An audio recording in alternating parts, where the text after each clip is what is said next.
మరొక విషయానికి వెళ్దాం సార్. మరొక విషయానికి వెళ్తే ఏంటి శ్వేతపత్రం వర్సెస్ శ్వేతపత్రం. కేటీఆర్ గారు శ్వేతపత్రం రిలీజ్ చేయడానికి సర్వం సిద్ధం చేసుకుంటున్నారు. రేవంత్ రెడ్డి గారు టార్గెట్గా పెద్ద ఎత్తున సోషల్ మీడియాలో కూడా విపరీతంగా కొన్ని ట్రోల్స్ వస్తున్నాయి ఈ శ్వేతపత్రాల దగ్గర నుంచి. సో ఇది ఎటువైపు వెళ్ళే అవకాశం ఉంటుంది? అంటే శ్వేతపత్రం వర్సెస్ స్వేదపత్రం, స్వేదపత్రమా ఖేదపత్రమా మోదపత్రమా? ఖచ్చితంగా మోదపత్రమా ఆమోదపత్రం అయితే అవ్వదు కదా. వాళ్ళు పెట్టే శ్వేతపత్రం వీళ్ళకి ఎట్లా ఆమోదం అవుతుంది? కాబట్టి అంతా ఖేదమే. గత ప్రభుత్వంలో ఏమీ లేదని చెప్పడానికి వాళ్ళు పత్రం పెట్టారు. ఇందాక నేను చెప్పే కదా, శ్వేతపత్రం అనేది కొన్ని డీటెయిల్స్, ఒక operational paper, this is state of thing అని. కానీ ఇక్కడ ఏం జరిగిందంటే ఎన్నికలు అవ్వగానే పెట్టడంతో వాడు వాగ్దానాలు ఎగ్గొట్టడానికి పెడుతున్నారని, రెండోదేమో గత ప్రభుత్వం మీద దాడి చేయడానికి పెట్టారని వీళ్ళు ఎదురు దాడి చేశారు. సో ఈ సమయంలో నిజంగా తేలింది, కొత్తగా వచ్చింది ఏం లేదు. ఆ లెక్కలు కానీ ఆ వివరాలు అన్నీ ఎప్పటి నుంచో మనలాంటి వాళ్ళ చర్చల్లో ఉన్నవే, బడ్జెట్ పేపర్లలో కూడా ఉన్నవే. దీని ద్వారా what is the political message అండి వర్మ? ఎప్పుడైనా డెమోక్రసీలో what is the political message that your conveying? ఆ శ్వేతపత్రాల ద్వారా గత ప్రభుత్వం ఘోరంగా విధ్వంసం చేసింది, అప్పుల కుప్పగా మార్చింది, కోలుకోవడం చాలా కష్టం అనే ఒక ఇంప్రెషన్ ఇవ్వడానికి ప్రయత్నించింది కాంగ్రెస్ అనేది బీఆర్ఎస్ యొక్క ప్రధానమైన ఆరోపణ. కొన్ని సమస్యలు ఉన్నాయి, అది ఇదంటే వేరే విషయం కాదు. మేము తెలంగాణను సాధించడమే కాకుండా దాన్ని అద్భుతంగా అభివృద్ధి చేశాము, 20 లక్షల ఎకరాలు ఉంటే మేము 2 కోట్లకు తీసుకెళ్ళాము అని రేపు చెప్పేది నిజానికి మోదపత్రం. వాళ్ళు పెట్టిన శ్వేతపత్రం వీళ్ళకు విచారం కలిగించింది. వీళ్ళు కాదు మేము గొప్ప అభివృద్ధి సాధించాం అని చెప్పడానికి వీళ్ళు పత్రం వీళ్ళు రేపు ప్రవేశపెట్టి దాన్ని ఎదుర్కోవడానికి ఒక కొత్త వ్యూహం, కొత్త ఎత్తుగడ అని కూడా మనం చెప్పొచ్చు. గతంలో కూడా ఇప్పుడు ఉదాహరణకు అంతేందుకు పవర్ పాయింట్ ప్రజెంటేషన్ ఇచ్చారు కేసీఆర్ గారు ప్రాజెక్టుల మీద. దానికి కౌంటర్గా అప్పటి పిసిసి ప్రెసిడెంట్ ఉత్తమ్ కుమార్ రెడ్డి కూడా ఒక పవర్ పాయింట్ ప్రజెంటేషన్ ఇచ్చాడు. మీరు గుర్తు చేసుకోవాలి. ఇప్పుడు ఇక్కడ ఉండి మాట్లాడుతున్న మిత్రుడు శ్రావణ్ అప్పుడు దానికోసం చాలా శ్రమ పడ్డాడు. ఒక ఎట్లా వస్తుంది, ఎక్కడికి వస్తుంది, ఫస్ట్ టైం అంటే రెండోసారి అధికారం, చాలా పెద్ద నెట్వర్క్ చేశారు.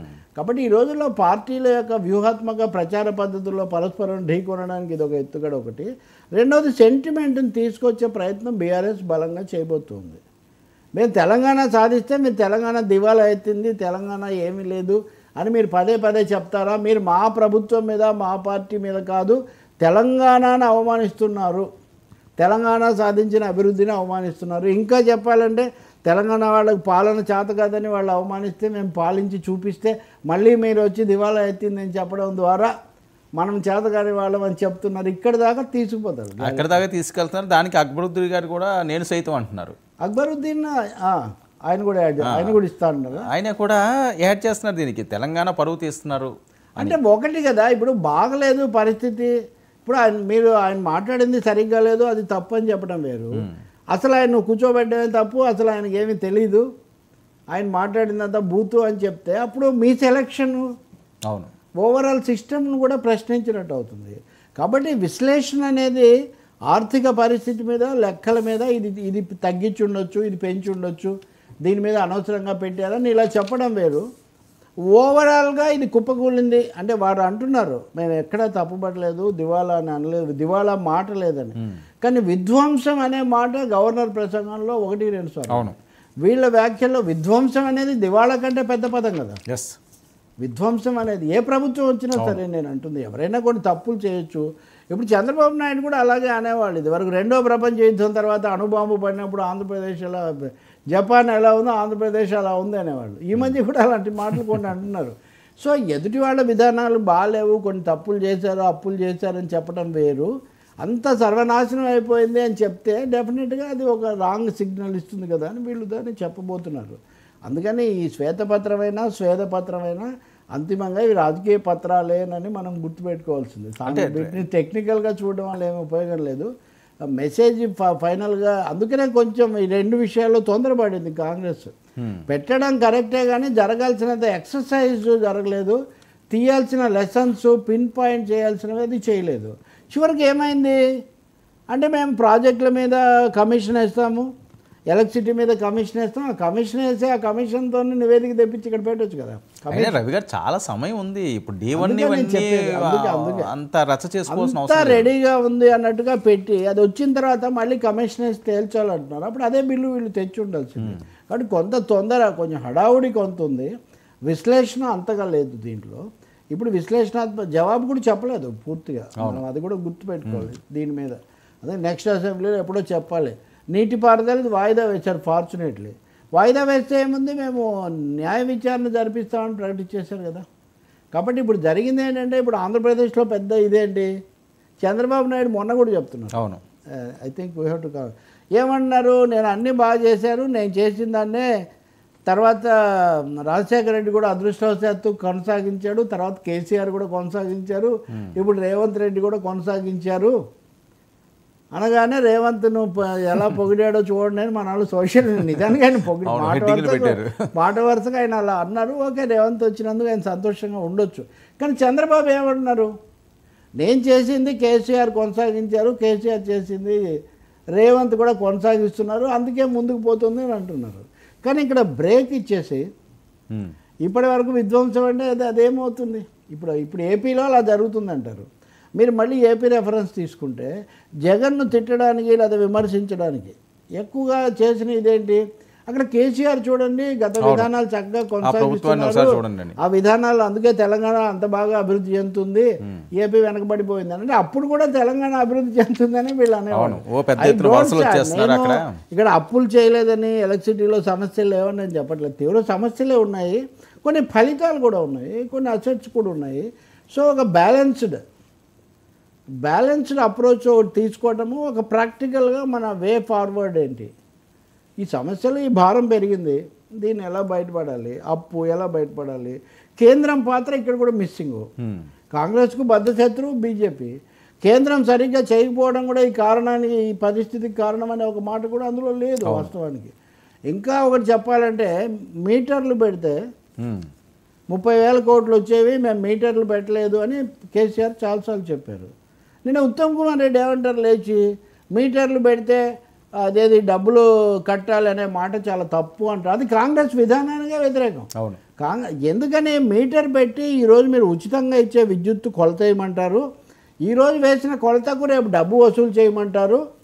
అందుకని మీటర్లు పెట్టడం ఛార్జీకి మొదటి మెట్టు అన్నది ప్రతిపక్షాల యొక్క విధానం. అందుకనే మోదీ ఆ మీటర్లు అన్న వాటిని అందరూ వ్యతిరేకించారు. సార్ మరొక విషయం, కేటీఆర్ గారు అంటే కేసీఆర్ గారు ప్రస్తుతానికి రెస్ట్లో ఉన్న నేపథ్యంలో కేటీఆర్ గారితో ఈ శ్వేతపత్రాలను ఈ రకం అన్నది ఆయన చేసినారా, లేకపోతే కేటీఆర్ విజన్ అనుకోవచ్చా ఆ వ్యూహం? ఖచ్చితంగా సలహాలు తీసుకుంటారు కదా, డెఫినెట్గా సలహాలు తీసుకుంటారు. రెండోది ఆయన రెస్ట్ కేవలం ఎముక కాలుకు సంబంధించిన తప్ప మిగిలిన ఆలోచనలు అవన్నీ ఏమీ లేవు. ఆయన రెండో రోజే ఒక ప్రకటన కూడా చేశారు కదా, ఎంపీలు అందరూ హాజరు కావాలి, కాంగ్రెస్ విధానాలు మనం గట్టిగా ఎదుర్కోవాలని. తప్పకుండా టీం వర్క్ కిందే భావించాను. టీం వర్క్ కాబట్టి ఈరోజు ఇంకా సంపూర్ణం కాదు, రేపటికి వాయిదా వేశారు కదా, ఈరోజు ఇస్తామన్న రేపటికి వాయిదా వేశారు. కానీ నేను అనేది ఒకటే, విధ్వంసం అనే స్థాయిలో కాంగ్రెస్ చెప్తే ప్రజలు ఆమోదించలేకపోవచ్చు. అలాగే ఓడిపోయిన వాళ్ళు కొంచెమన్నా ఆత్మవిమర్శ చేసుకోకుండా పలానా అంశంలో మరింత శ్రద్ధ పెట్టాల్సింది అనేది కొంత ఆత్మవిమర్శకు వాళ్ళు కూడా సిద్ధపడాలి. కొంత విమర్శ, ఓటమి నుంచి పాఠాలు కొన్నైనా నేర్చుకోవాలి కదా.